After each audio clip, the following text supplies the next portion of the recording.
Joining us now, Ambassador John Bolton, former UN ambassador. So the president has gone to honor Nelson Mandela. Your thoughts? Well, I think it's appropriate. I think that's why several other former presidents have gone. But it's been very interesting in watching what people have said about Mandela's life and career. Different people remember him for different things.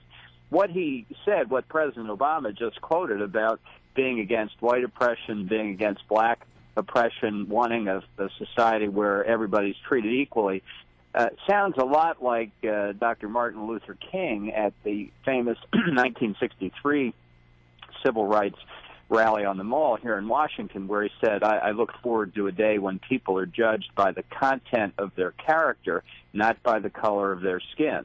And both of those are certainly things that I think are right.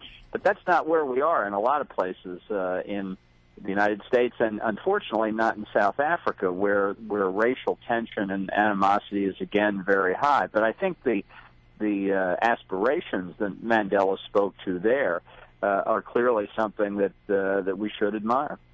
Ambassador, speaking of world leaders who were respected and who brought freedom to a lot of people, we of course have Prime Minister Thatcher, who passed away, and the president didn't seem like it was a priority to go to that funeral, but it is now in South Africa. What do you have to say about that? Well, I think, as I said a moment ago, I think it's entirely appropriate. He's attending the Mandela funeral. Mandela was a great leader in Africa and worked with the United States after he took power. He showed a very important way to handle allegations of human rights abuses and the like after he took office by creating a truth and reconciliation process, not, as some people argue, for prosecution of the offenders. He saw a different way to proceed. So I think I think any American president should have attended this funeral. But I also think it is inexcusable that Obama did not attend Thatcher's funeral. Another great friend of the United States, a great leader, probably the greatest British prime minister in the second half of the 20th century. And I think it was, I'd attribute it to ideology, and I think it was a big mistake on his part. It did not, didn't show the greatness of spirit that a real statesman leader of the United States should have. On the issue of Iran and their nuclear program, the president sort of seems to be lowering expectations, saying that probably at best there's a 50-50 chance of some kind of long-term lasting deal.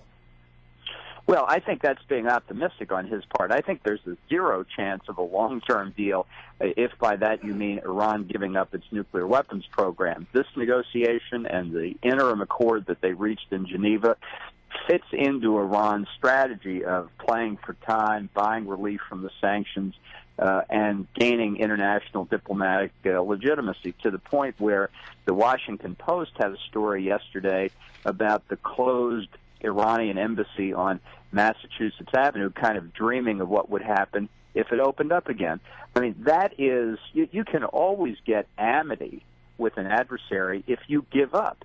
And basically, that's what this Geneva deal did. It acknowledged, and the president said it again over the weekend, that Iran, in the final deal, would be able to enrich uranium. That is what they need principally to get to nuclear weapons. It's true that sanctions brought Iran to the negotiating table, but for what purpose? To get relief from the sanctions, which they have accomplished, without giving up anything substantial on the nuclear weapons front. And very quickly, it has, of course, put our relationship with Israel in bad shape. Well, and I think for very good reason. The Iranian nuclear capability is an existential threat to Israel, and that's why the pressure's now on Israel to decide whether or not to use military force against Iran, as it has against nuclear weapons programs in hostile states before. But it's a major failure by the United States. Iran is not Israel's problem. Iran's nuclear program is the world's problem, and that means us, and we have failed. Ambassador John Bolton, former UN ambassador, always a pleasure. Thanks for joining us. Thank you for having me.